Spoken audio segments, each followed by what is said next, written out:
नवादा के रजौली थाना की पुलिस ने बड़ी कार्रवाई करते हुए चोरी की 11 बाइक के साथ 2 शातिर को गिरफ्तार किया है। गिरफ्तार आरोपी के पास से 200 लीटर शराब भी जब्त किया गया। एसडीपीओ गुलशन कुमार ने जानकारी देते हुए कहा कि चोरी की बाइक का शराब की खेप को एक जगह से दूसरी जगह पहुंचाने में इस्तेमाल किया जाता था।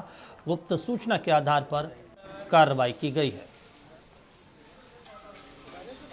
सूचना के सत्यापन हेतु एक टीम का गठन किया गया, जिस टीम के द्वारा जब छापेमारी की गई तो भिन्न भिन्न जगहों पे गांव में कहीं छिपाया हुआ, कहीं इस तरीके से 9 मोटरसाइकिल वहां से बरामद किए गए।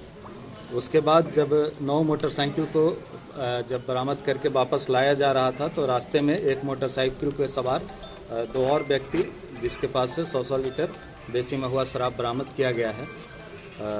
जो भी इसमें बरामदगी है उसको हम लोग आगे इस पर जो भी जांच सत्यापन का कार्रवाई कर रहे हैं कि कौन कौन इसमें संलिप्त है।